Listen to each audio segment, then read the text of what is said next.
大家好，我係 Milko 姐，咁歡迎嚟到我嘅 channel 幣圈奇蹟 Milko。近排咧我就會學咗新嘅技術分析喎，跟住就用呢啲新嘅技術分析啦，就用一筆新嘅資金去玩，點一個禮拜賺咗一筆錢。雖然途中我做錯咗少少嘢，令到咗賺得少咗，但係其實上都而家呢個賬戶都有個提升，係啦，一陣間就分享我就一個禮拜賺咗幾多 percent 啦。跟住之後咧，我都想分享少少呢個技術分析俾大家，等大家一齊學到嘅，但係我就唔會講晒嘅。但如果大家想學晒好多呢啲技術分析啊，或者係更加想重修技術分析嘅話，睇到我呢條片最尾就會有詳細介紹俾你知噶啦。講技術分析之前呢，我就會講一樣嘢嘅，就會講投資嘅心態。點解要講投資心態先呢？因為如果你處理唔到你個心態，咁呢你投資嘅有時就令到你錯咗啦，做錯決定，咁令到你就會一字錯，滿盤皆落索咁樣噶啦。所以就千祈要控制好你嘅心態，咁你準備好，你先好去做呢個投資嘅。咁咧，首先啦，就係大家千祈唔好諗住一買就有得賺，好多時都係買完之後帳面賺少少，跟住之後就個市回翻落嚟咁樣嘅，又或者你一買就回落嚟咁樣嘅，咁呢個呢，就會係經常見到嘅嘢嚟嘅。但係千祈唔好擔心，你如果做好技術分析嘅，咁呢就變咗呢，你會穩定地賺錢，暫時係帳面上係蝕錢啫，但係你到最尾可能會賺錢都唔定㗎喎。第二點就係我哋呢就唔會一買啱方向嘅，好似我頭先咁講咧，就有機會反方向走咁樣嘢。跟住之後你就千祈唔好似我哋第三點咁樣，你就唔好去亂自蝕，因為我有啲 friend 就係咁樣嘅。而家我買咗一個嘢啦，跟住之後呢就升咗10蚊、20蚊，跟住之後呢就翻轉頭喎，點知佢就哎呀蝕緊10蚊，跟住之後就止蝕完之後呢，佢就會升翻上去喎，眼金金望住去升，但我止蝕咗，原本買啱方向，但係俾佢做呢個決定止蝕，咁樣呢就變咗佢冇得賺，或者係賺少咗，或者令到你蝕錢咁樣嘅。所以你千祈唔好亂止蝕。咁呢，你如果真係要止蝕，即係你睇啱咗技術分析唔啱位啦，或者錯方向啦，先止蝕。唔好因為個心態突然間升跌升跌就不斷買嗰陣，跟住就升少少，跟住再跌少少止蝕，升少少再買少少又止蝕，你知道會無限輪迴跟住止蝕啫。所以千祈記住呢一點。另外第四樣，千祈唔好心急。如果你一心急呢，就做錯決定嘅。所以呢，投資係一個好考耐性嘅事件嚟嘅。如果你冇耐性嘅話，你就好似我頭先講第三點咁樣，就不斷做錯咗決定，就會亂自蝕咗。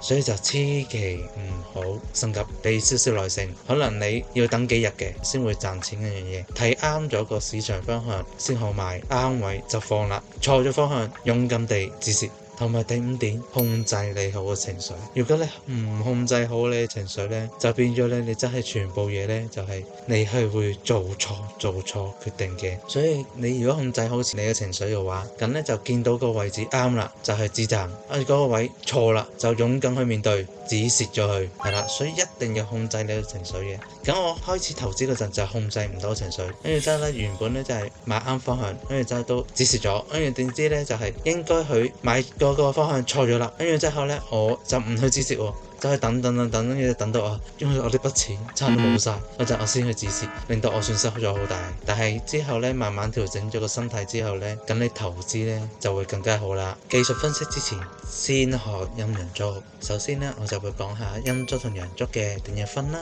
咁呢，陰燭呢就係會係紅色嘅，陽燭呢就會係綠色嘅。咁呢就普遍國家都係會咁啲顏色嘅，但有啲國家就調翻轉，就會紅色係升，咁呢就係綠色係跌嘅。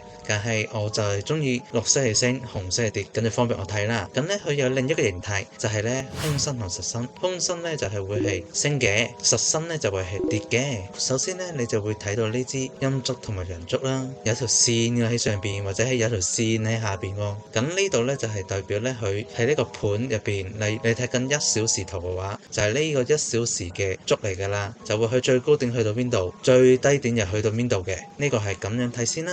另外佢有個收盤價同開盤價，不過陰燭同陽燭咧係調翻轉睇嘅。你可以睇綠色圖咁樣，你咧就會見到咧佢開盤價咧就會喺下邊嘅，咁咧就會佢收盤價咧就會喺上邊嘅，即係代表呢支燭係升緊樣啦。但係調翻轉喎，陰燭係代表跌啊嘛，咁開盤價喺上邊嘅喎，咁咧佢個收盤價咧就會喺下邊咁樣嘅喎。呢支燭咧係點樣識睇咧？你好似綠色嗰支燭咁樣啦，咁佢由開盤價跟住可能會跌一跌落去最低位，跟住就上翻嚟，上到最高位，跟住之後咧就跌翻落去收盤價，就變成咗呢支燭嘅形成啦。咁調翻轉啦，陰燭咧就會喺開盤價上邊，跟住升咗少少，跟住跌翻嚟，去到最低位，跟住再上翻嚟，咁咧就係呢個鐘數收咗盤，就變咗一個紅色嘅燭咁樣形成咗嘢。所以你而家要識睇呢啲燭係點樣嘅形態或者點樣嘅走勢啊，你要識睇先做到個技術分析嘅圖表嘅。好，但係咧你要注意一樣嘢，技術分析咧就唔係咧百發百中嘅，唔係100%去賺到錢嘅。有時咧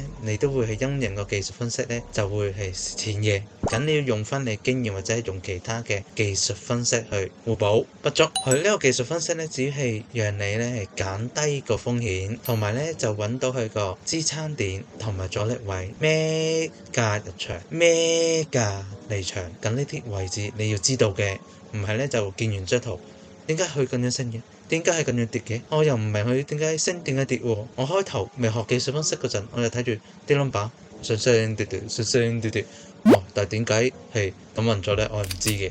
但學完技術分析嘅話，我起碼都了解咗少少啦，可以同埋了解到市場呢個動態係點樣。同埋咧技術分析有個好處就係咧，你係買乜嘢股票又得，買乜嘢加密幣又得，買乜嘢貨幣或者外匯都得喎。只要用技術分析，如果有圖表睇就可以睇到佢嘅形態或者係邊個位好邊個位唔好咁樣，令到你咧就會心安理得啲噶啦。咁而家同大家講一個我哋常用嘅睇圖嘅網站，呢個網站叫 TradingView。咁咧呢個網站咧就功能好多嘅，咁你好睇好多圖表又都得嘅，不過有分免費版同埋付費版嘅。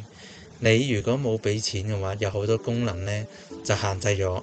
如果你只能夠用免費嘅話，都冇問題嘅，都可以應付到你日常嘅投資嘅需要。首先呢，我哋就會去 TradingView 個網站啦，然後喺去 Products 嗰度有個 Super Charts， 咁呢撳入去，咁呢就會見到呢個圖表，你就會睇到佢嘅走勢嘅啦。然之後喺左上角嗰度有得俾你撳翻，你揀邊個係貨幣或者係加密幣或者係邊個貨品咁樣，或者邊個股票都有得睇嘅。咁你喺左上角嗰度呢，就會睇到佢有 CNY、HKD 咁樣嘅，你撳呢個位就會有得俾你去打自己嘅貨幣係啦。即係例如我而家買加密幣嘅話，咁加密幣呢就係對美元嘅，咁我就會係 BTC、USD 咁打啦，就會見到佢個圖噶啦。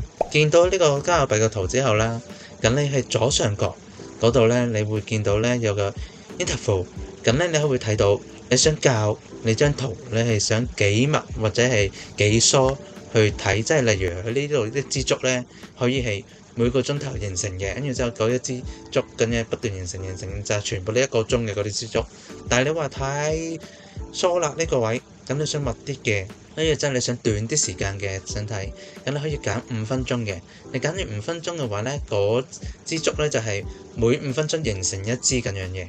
咁你睇到每5分鐘嘅走勢咁樣一直睇，跟住就係再分析㗎啦。可以之後呢，你會係睇到左邊咧好多嘅功能啦，跟住之後有啲線咁樣嘢，你可以呢就係撳呢啲功能呢去畫啦。不過呢啲你未必識嘅，係啦。如果你係未識嗰陣就唔使你去住，但係你稍後識嗰陣呢，就自己開始畫呢啲線啊，用嗰啲技術分析啊，去加強你呢個投資，跟住就令到你呢就係投資咁樣就賺錢嘅。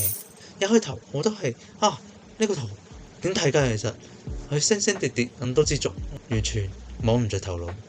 咁就而家就教你睇少少啦。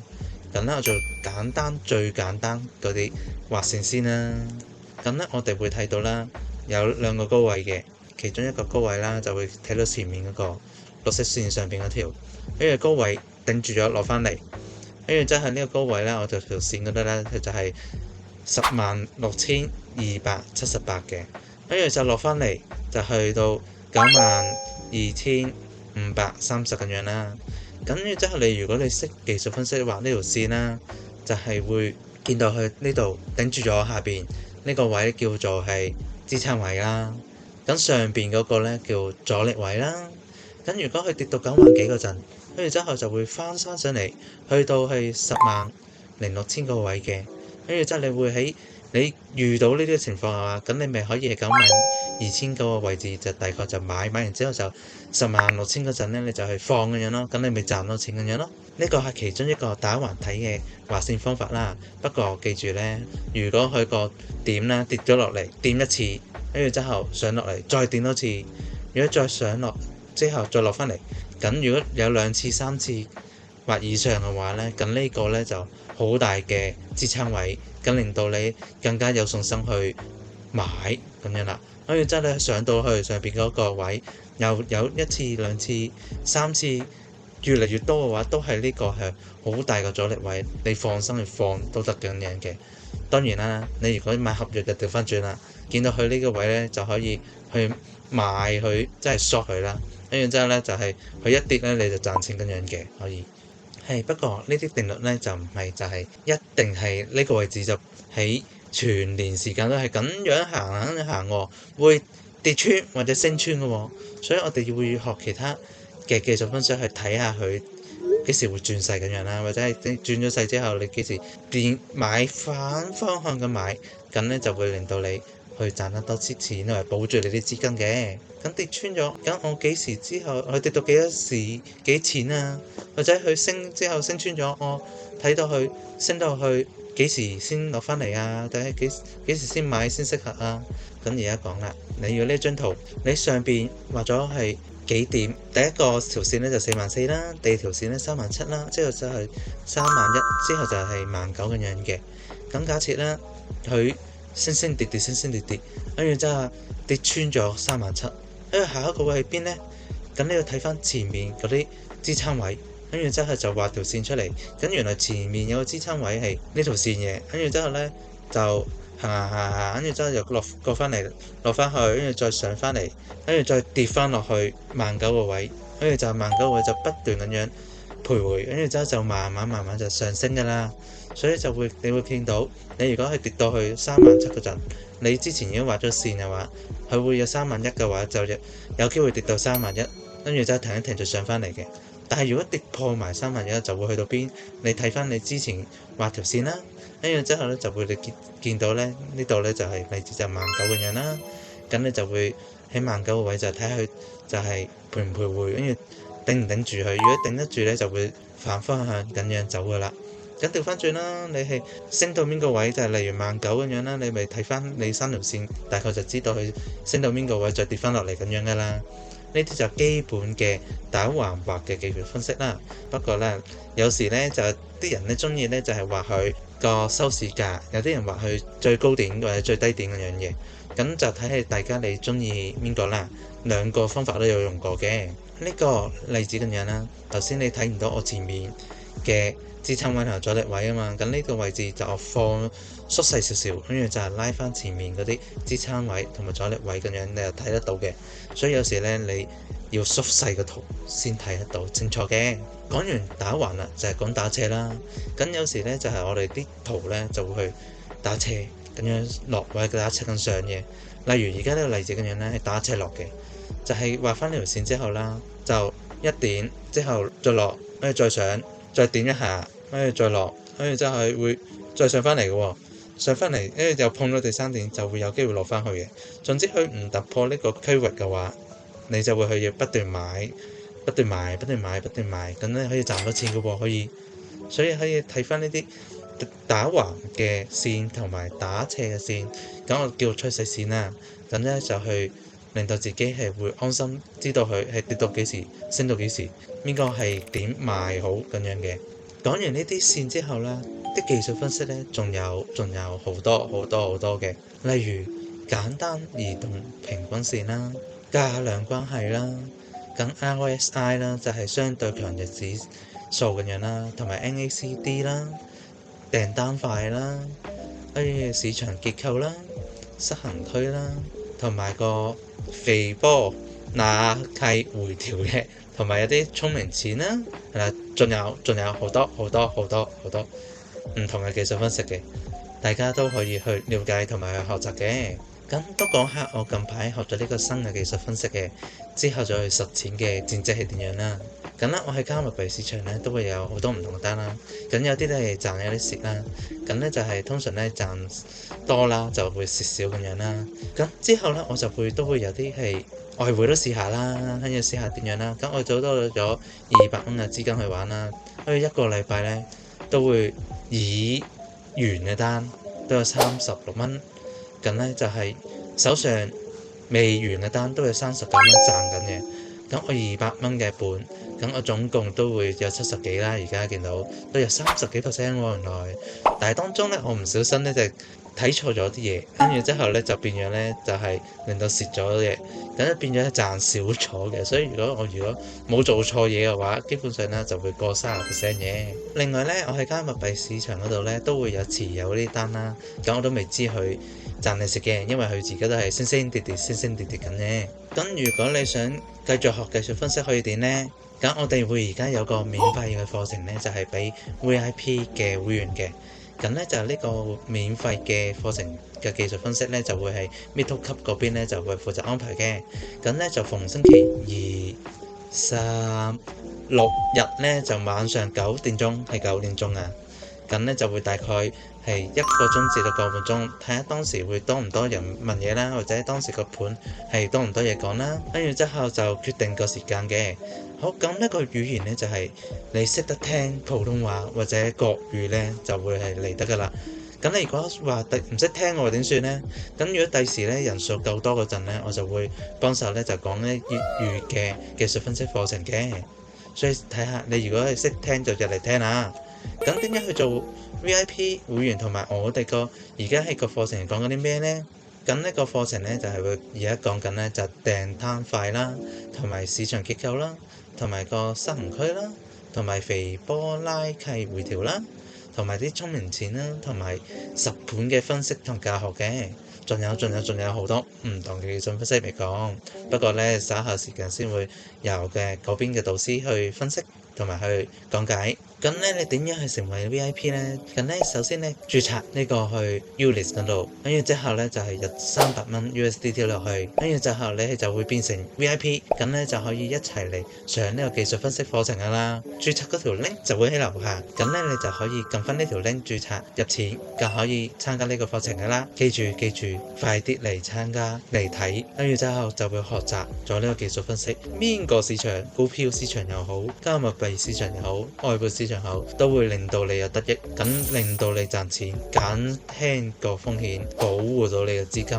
咁如果大家中意我呢條片嘅話，麻煩 like、subscribe 同 comment 啊，拜拜。